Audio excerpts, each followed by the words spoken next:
Hello mga karisen! Welcome back to my channel. Ayan guys. So pakainin na natin ang ating mga pelicitas kasi nagugutom na sila.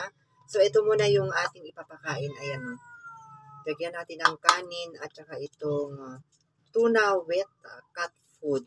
Para ano tayo, makatipid. Makatipid tayo.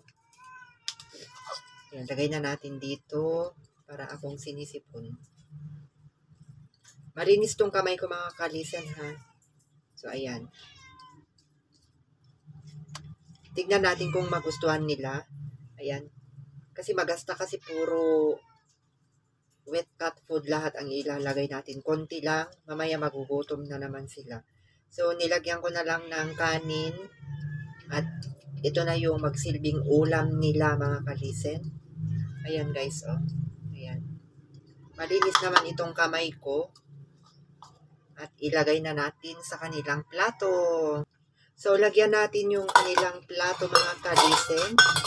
Ayan guys. Ganyan.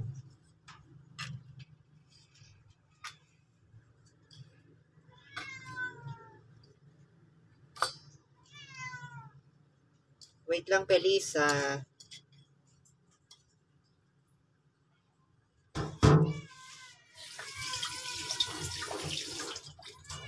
Ayan. Tatlong plato nila mga kalisen. So, tara. Pakainin na natin sila kasi nagugutom na ang ating mga pelisitas. Ayan guys, yung ating mga pelisitas. Nagbabalik na naman kami.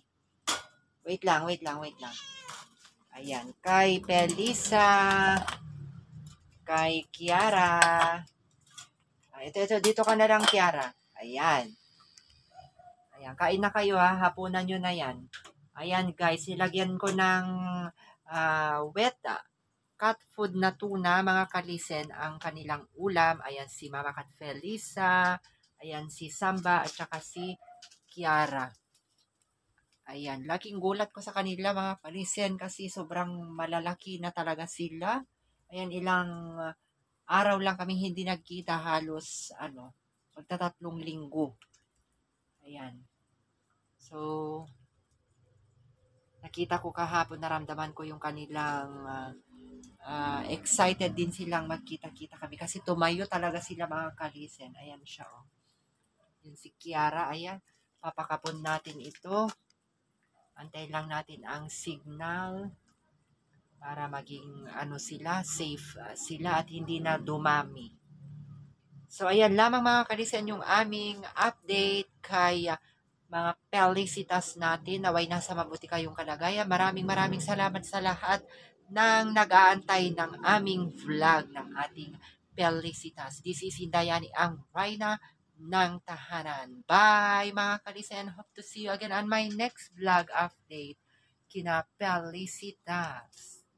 Bye-bye. Ayan, pelicitas, kain lang kayo dyan.